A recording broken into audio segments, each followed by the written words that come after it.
ప్రభువు పరిశుద్ధ నామానికి స్తోత్రాలు. మన ప్రభువును రక్షకుడైన యేసుక్రీస్తు నామమున మీకు శుభములు తెలియచేయుచున్నాను.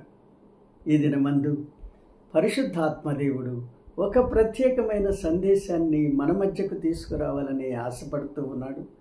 సందేశమేమనగా, యేసును సిలువ వేసింది యెహోవా దేవుడే. యేసుక్రీస్తుని సిలువ వేసింది యెహోవా దేవుడే. God Jehovah crucified Christ.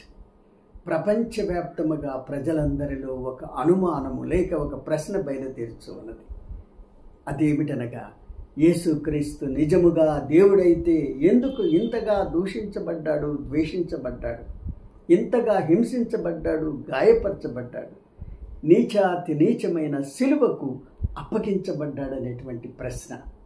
అంతేకాకుండా యెహోవా నిజముగా దేవుడైతే ఎందుకు తన ప్రియకుమారుణ్ణి ఇంతగా దూషించడానికి, ద్వేషించడానికి, హింసించబడ్డానికి, గాయపరచబడ్డానికి, సిలువకు అప్పగించడానికి అనుమతించాడని మరి ఒక ప్రశ్న బయలుదేరుచు ఉన్నది.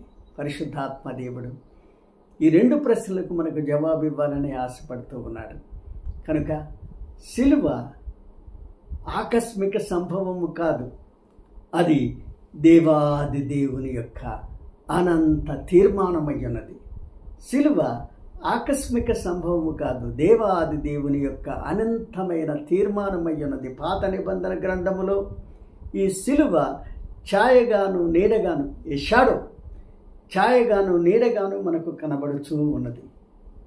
క్రొత్త నిబంధన గ్రంథములో కళ్ళకు కట్టినట్టు సిలువ మనకు బహిర్గతమై ఉన్నది. కనుక మహిమకరమైన సువార్తకు సిలువ మహోన్నతమైన కిరీటం.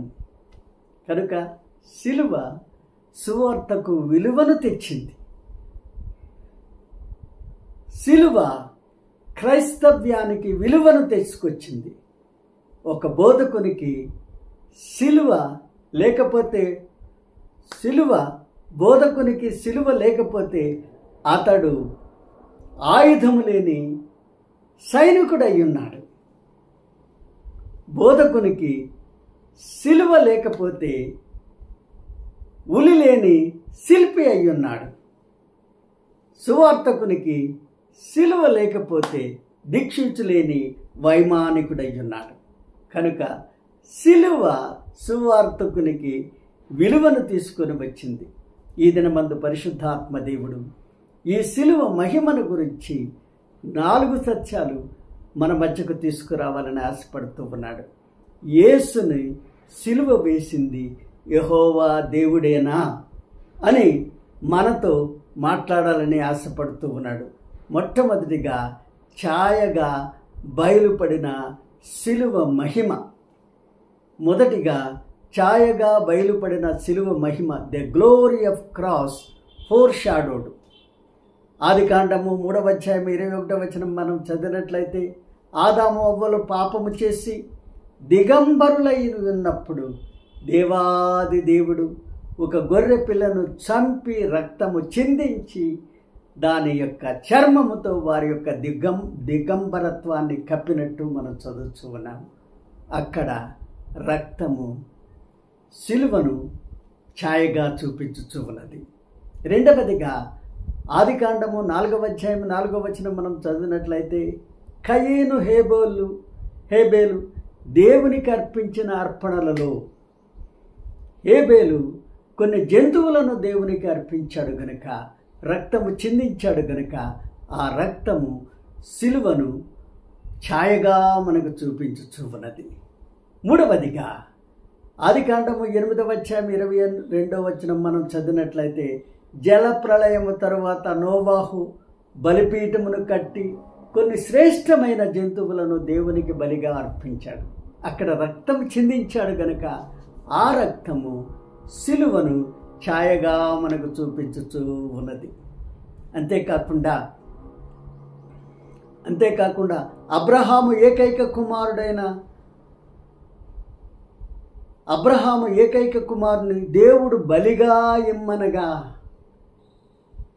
ఇస్సాకుకు బదులుగా ఒక పొట్టేలును దేవుడు చూపించినప్పుడు ఆ పొట్టేలును చంపి దాని రక్తము చిందించినప్పుడు ఆ రక్తము కూడా సిలువను ఛాయగా మనకు చూపించుచు ఉన్నది. ఇశ్రాయేలీయులు ఐగుప్తు దేశములో బానిసలుగా ఉన్నప్పుడు దేవుడు ప్రతి ఇంటికి సంహార దూతను పంపించినప్పుడు ఆ సంహార దూత నుండి తప్పించుకొనుటకు ఇశ్రాయేలీయులు ఒక గొర్రెపిల్లను చంపి దాని రక్తమును ద్వారబంధముల మీద వ్రాశారు కనుక ఆ రక్తము సిలువను ఛాయగా మనకు చూపించచ్చు ఉన్నది. పాత నిబంధన గ్రంథములో రాజులు, యాజకులు, సామాన్య ప్రజలు అనేక సమయములందు బలులను అర్పించి రక్తము చిందించారు కనుక ఆ రక్తమంతయును ఛాయగా మనకు కనబడుచు ఉన్నది. All they carried the glory of foreshadowed cross. కనుక పాత నిబంధన గ్రంథములో రక్తము పారుచునే ఉన్నది. We can find streams of blood flowing on the pages of every book in the Bible. కనుక పాత నిబంధన గ్రంథములో సిలువ మనకు ఛాయగా దేవాది దేవుడు చూపిస్తూ వచ్చాడు. అయితే రెండవదిగా బహిర్గతమైన సిలువ మహిమ, the glory of cross revealed. నూతన నిబంధన గ్రంథములో 4 సువార్తలలో మత్తయి, మార్కు, లూకా, యోహాను సువార్తలలో యేసుక్రీస్తు వారు ఏ విధముగా సిలువ వేయబడ్డాడో మనకు కళ్ళకు కట్టినట్లు దేవాది దేవుడు వ్రాయించాడు.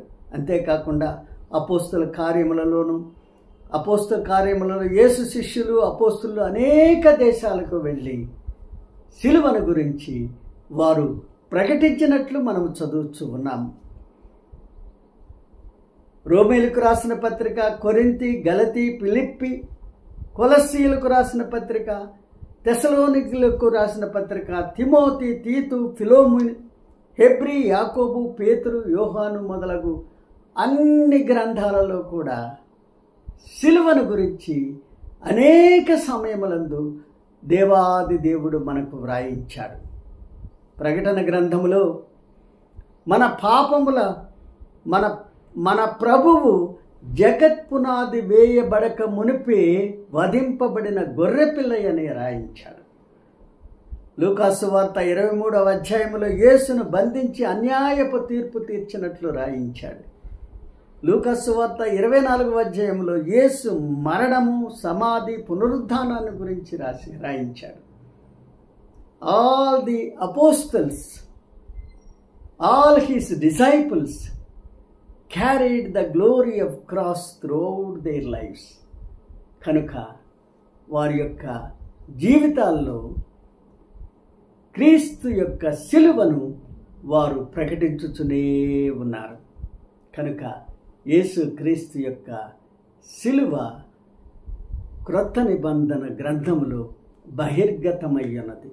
మూడవదిగా యేసు సిలువకు యెహోవా ఏర్పాటు. యేసుక్రీస్తు యొక్క సిలువకు యెహోవా దేవుని యొక్క ఏర్పాటు, జెహోవాస్ ప్రిపరేషన్ టు క్రైస్ట్ క్రాస్. యెషయా గ్రంథము 53వ అధ్యాయం 6వ వచనం మనం చదివినట్లయితే, మనమందరము గొర్రెల వలె త్రోవ తప్పితిమి, మనలో ప్రతివాడును తనకిష్టమైన త్రోవకు తొలిగెను, యెహోవా మనందరి దోషము అతని మీద మోపెను. ఎవరి మీదండి? యేసుక్రీస్తు మీద మోపాడు.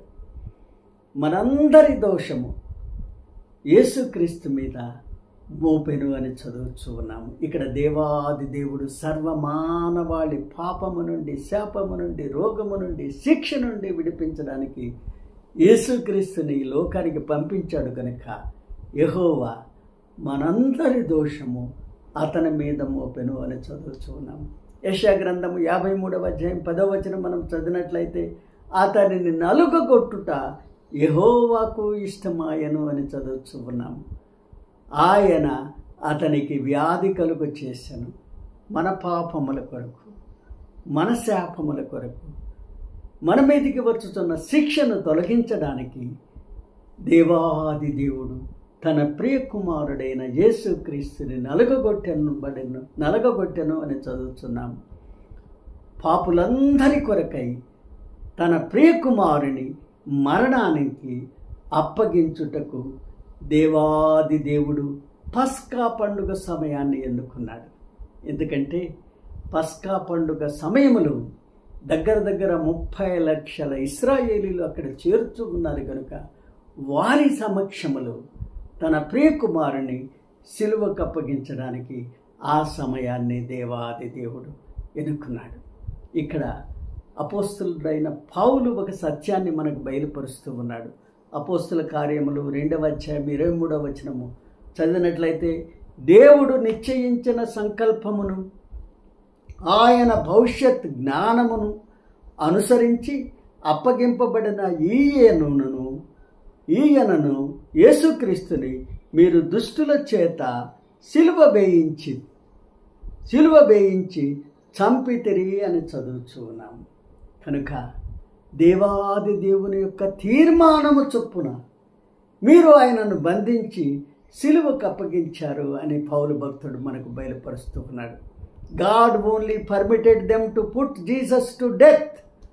మానవ దృష్టిలో సిలువ శిక్ష ఎంతో దారుణం, అమానుషం, ఘోరాతి ఘోరం.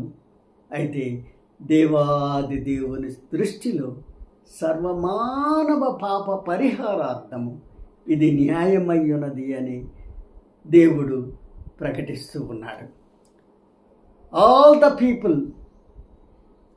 people, chief priest, temple priest, Roman emperor, Roman governor, Roman soldiers played their role. వారందరూ తమ పాత్రలను వారు నిర్వర్తించారు. రోమను సైనికులు, రోమను గవర్నరు, రోమను యొక్క ఎంపరరు, అంతేకాకుండా యాజకులు, ప్రధాన యాజకులందరూ వారి పాత్రలను వారు నిర్వర్తించారు. అయితే the real architect and designer is God himself. దేవాది దేవుడే ఆయనను సిలువకు అప్పగించాడు. ద రియల్ ఆర్కిటెక్ట్, శిల్పి ఎవరంటే దేవుడే, దానిని అమలుపరిచింది కూడా దేవాది దేవుడే. నా ప్రియ సహోదరి, నా ప్రియమైన సహోదరుడా, కనుక యేసును సిలువ వేసింది యెహోవా దేవుడే.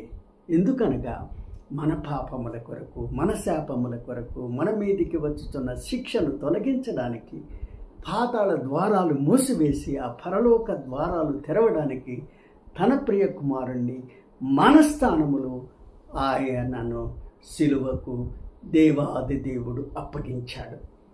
4వదిగా యెహోవా దేవుని ఏర్పాటుకు యేసుక్రీస్తు యొక్క సిద్ధపాటు. యెహోవా దేవుని ఏర్పాటుకు యేసుక్రీస్తు యొక్క సిద్ధపాటు. Jesus preparation for God's decision.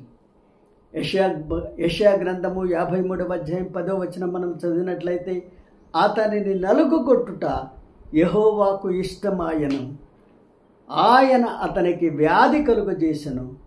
అతడు ఎవరంటే యేసుక్రీస్తు వారు. అతడు తన్ను తానే అపరాధ పరిహార్థ బలిగా చేయగా అతని సంతానము చూచును. అతడు దీర్ఘాయుష్మంతుడగును. యెహోవా ఉద్దేశము అతని వలన సఫలమగును. దేవాది దేవుని యొక్క ఉద్దేశం ఏమిటి?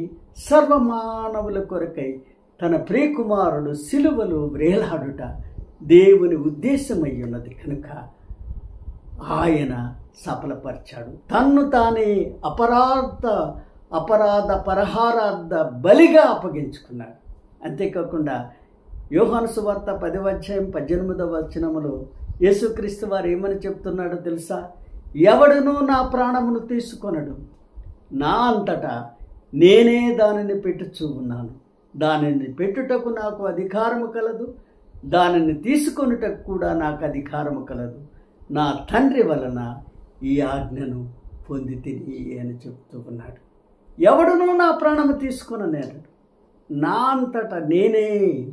కనుక యేసుక్రీస్తు వారు తనంతట తానే తండ్రి తీర్మానానికి అప్పగించుకున్నాడు. తండ్రి యొక్క ప్రణాళికను నెరవేర్చడానికి తన్ను తాను అప్పగించుకున్నాడు. మరొక సత్యాన్ని బయలుపరుస్తూ ఉన్నాడు. యోహాను సువార్త 18:5 యేసుక్రీస్తు రోమన్ సోల్జర్స్ దగ్గరికి వెళ్ళాడు. రోమన్ యొక్క సైనికుల దగ్గరికి వెళ్ళాడు. రాను వారి యొద్దకు పోయి, మీరు వెతుకుచున్న యేసును నేనే అని రాను వారికి తన్ను తాను అప్పగించుకున్నాడు. ఎవరు చేయగలరండి ఈ కార్యాన్ని? యేసుక్రీస్తు వారు తన్ను తాను అప్పగించుకున్నాడు కనుక రాను వారు యేసుక్రీస్తు వారి కొరకు వెతుకుచుండగా వారి దగ్గరికి వెళ్ళి, మీరు వెతుకుచున్న యేసును నేనే అని అప్పగించుకున్నాడు. యేసు ప్రభువు గనక కోరుకున్నట్లయితే 12 వ్యూహములు అనగా 72,000 మంది యోధుల కంటే ఎక్కువ మంది దూతలు వచ్చి రాను వారిని సర్వనాశనం చేసేవారు. ఎంతమంది? దగ్గర 72,000 మంది వచ్చి. అయితే యేసు తన్ను తాను అప్పగించుకున్నాడు కనుక ఆయన నిరాధారుడైపోయాడు. నా ప్రియ సహోదరి, నా ప్రియమైన సహోదరుడా, యోహాను సువార్త 10:10 మనం చదివినట్టయితే, గొర్రెలకు జీవము కలుగుటకును అది సమృద్ధిగా కలుగుటకు నేను వచ్చితనని యేసు చెప్పాడు. గొర్రెలకు జీవము కలుగుటకు, పాపము నుండి, శాపము నుండి, రోగము నుండి విడిపించి నిత్య జీవాన్ని ప్రకటించడం, అది సమృద్ధిగా నివ్వడానికి యేసుక్రీస్తు వారి లోకానికి వచ్చాడు కనుక తండ్రి అయిన దేవుడి ఆయనను సిలువకు అప్పగించాడు. యేసుక్రీస్తు తన్ను తానే తండ్రి ప్రణాళిక, తండ్రి తీర్మానము చొప్పున ఆ సిలువకు నడిచి వెళ్ళిపోయాడు. ఎంత గొప్ప తీర్మానం, ఎంత గొప్ప త్యాగము మనము చూడగలుగుతున్నాము. కనుక పరిశుద్ధాత్మ దేవుడు ఈ 4 సత్యాలు మనకు బయలుపరిచాడు. మొట్టమొదటిగా యేసు సిలువ వేసింది యెహోవా దేవుడే అనేటువంటి విషయాన్ని మనకు బయలుపరచడానికి పరిశుద్ధాత్మ దేవుడు ఛాయగా బయలుపడిన సిలువ మహిమ. కనుక పాత నిబంధన గ్రంథముల అన్ని పుస్తకాల్లో సిలువ ఒక ఛాయగాను నీడగాను మనకు బయలుపరిచాడు దేవుడు. రెండవదిగా బహిర్గతమైన సిలువ మహిమ, గ్లోరీ ఆఫ్ క్రాస్ రివీల్డ్. నూతన నిబంధన గ్రంథములో యేసుక్రీస్తు వారు సిలువను వేయడము, ఆ సిలువలు నలిగి వ్రేలాడము, కళ్ళకు కట్టినట్టు పరిశుద్ధాత్మ దేవుడు రాయించాడు. మూడవదిగా యేసు సిలువకు యెహోవా దేవుని ఏర్పాటు. ఆయన ఏ విధముగా తన కుమారుని ఆ సిలువకు అప్పగించాడు అక్కడ బయలుపరిచాడు. ఆఖరిగా యెహోవా దేవుని ఏర్పాటుకు యేసుక్రీస్తు వారు ఏ విధముగా సిద్ధపడ్డాడు పరిశుద్ధాత్మ దేవుడు మనకు బయలుపరిచాడు. కనుక ఈ దినమందు పరిశుద్ధాత్మ దేవుడు ఈ 4 సత్యాల ద్వారా యేసును సిలువ వేసింది యెహోవా దేవుడే అని మనకు చూపించాడు. అంతేకాకుండా దేవాది దేవుని తీర్మానాన్ని నెరవేర్చడానికి, దేవుని ప్రణాళికను నెరవేర్చడానికి యేసుక్రీస్తు తన్ను తానే సిలువకు అప్పగించుకున్నాడని బయలుపరిచాడు. కనుక ఆ యేసుని మన హృదయంలోనికి ఆహ్వానించినట్లయితే, ఆ యేసుని మన సొంత రక్షకునికి అంగీకరించినట్లయితే, ఆయన కార్చిన పరిశుద్ధ రక్తముల మన పాపములను కడుక్కున్నట్లయితే ఆయన మన శాపము నుండి మనకు విడుదల కలిగిస్తాడు, శిక్ష నుండి మనల్ని తప్పించి ఆ పరలోక రాజ్యానికి వారసులుగా చేస్తాడు. పాతాళ ద్వారాలు మనకు మూసివేసి ఆ పరలోక ద్వారాలు మన కొరకై తెరిచేటువంటి దేవుడై ఉన్నాడు. దేవుడు మనల్నందరినీ దీవించును గాక. ఒక్క నిమిషం ప్రార్థన చేసుకుందాం.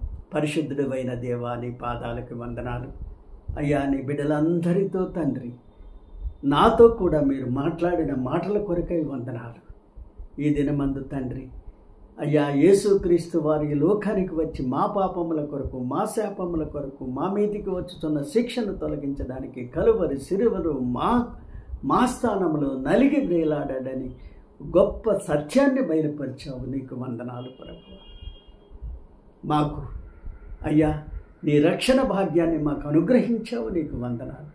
ప్రతి ఒక్కరిని తండ్రి పాతాళ ద్వారాలు మూసివేసి, ప్రతి ఒక్కరికి పాతాళ ద్వారాలు మూసివేసి ఆ పరలోక ద్వారాలు తెరవమని మా ప్రభువును మా రక్షకుడైన యేసుక్రీస్తు పరిశుద్ధ నామమున అడిగి వేడుకొనుచున్నాను తండ్రి. ఆమేన్, ఆమేన్, ఆమేన్. దేవుడు మనల్ని దీవించును గాక. ఆమేన్, ఆమేన్.